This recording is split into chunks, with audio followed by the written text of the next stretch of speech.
Bonjour tout le monde, je vous retrouve aujourd'hui avec une vidéo pour vous présenter ma palle d'automne. Alors oui, je suis un petit peu en retard, un petit peu parce que nous sommes déjà en automne, mais il reste tout de même 10 semaines pour profiter de cette belle saison. J'aime particulièrement l'automne et je trouve qu'il y a des livres qui vont de pair avec cette saison, des livres que je n'ai envie de lire qu'en automne. Je vais donc vous présenter 6 livres que j'aimerais lire pendant les prochaines semaines. Alors attention, c'est une liste qui n'est pas figée. Je me connais, il y a vraiment peu de chances que je les lise tous. Malgré tout, j'espère que j'en lirai quelques-uns tout de même parce que ce sont des livres qui me font très envie et que j'ai envie de sortir de ma palle.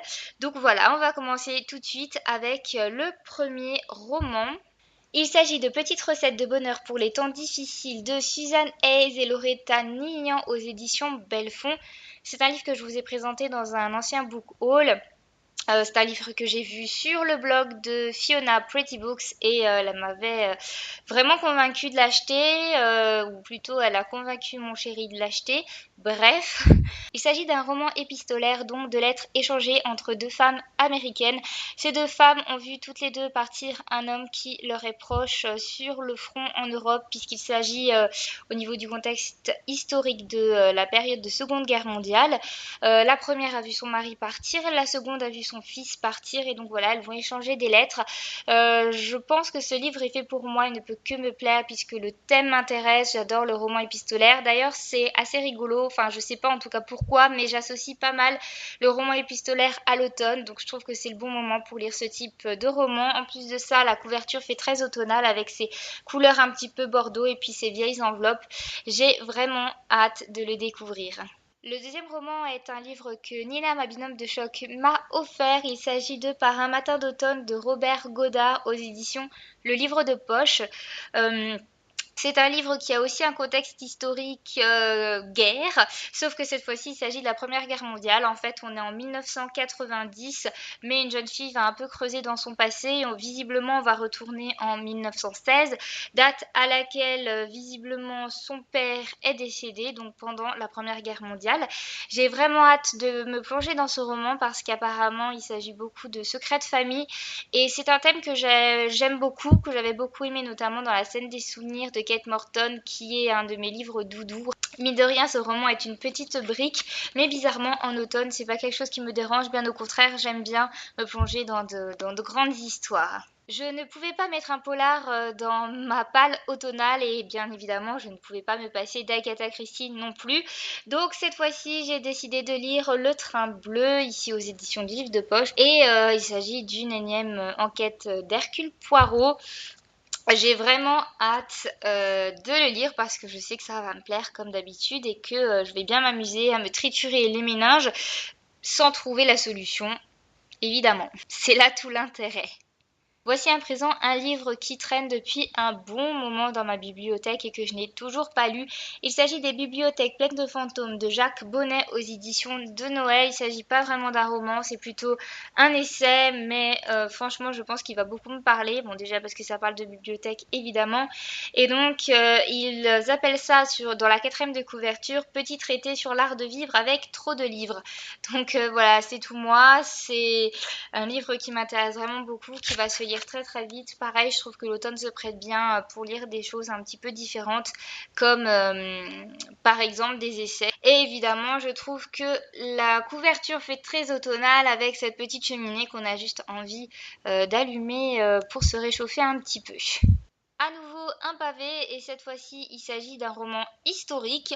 Il s'agit de Le lit d'Aliénor, l'intégrale de Mireille Calmez aux éditions Pocket. Je ne sais pas pourquoi ce livre m'attire énormément parce qu'en fait je suis pas très roman historique mais là franchement je sais pas, je sens, j'ai cette petite intuition que ça va me plaire et pourtant je n'ai toujours pas sorti de ma palle.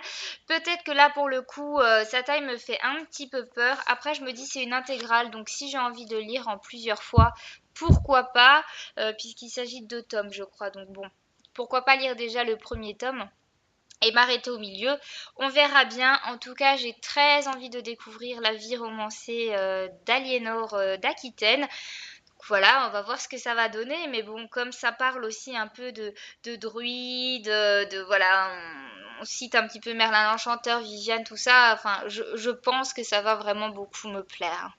Pour finir cette palle d'automne, je ne pouvais pas ne pas mettre un roman de fantasy, donc j'ai décidé de choisir Highlander, le tome 1 de David Gemmell aux éditions Brajlon.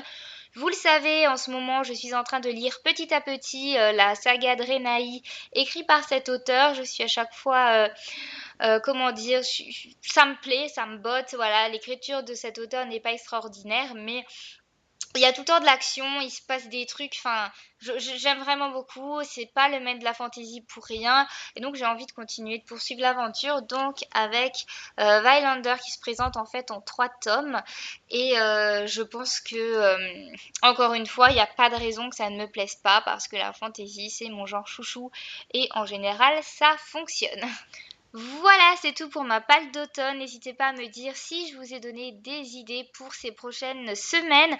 N'hésitez pas à me donner aussi les lectures que vous prévoyez de faire pendant cet automne. Peut-être que vous allez réussir à me tenter. Pourquoi pas?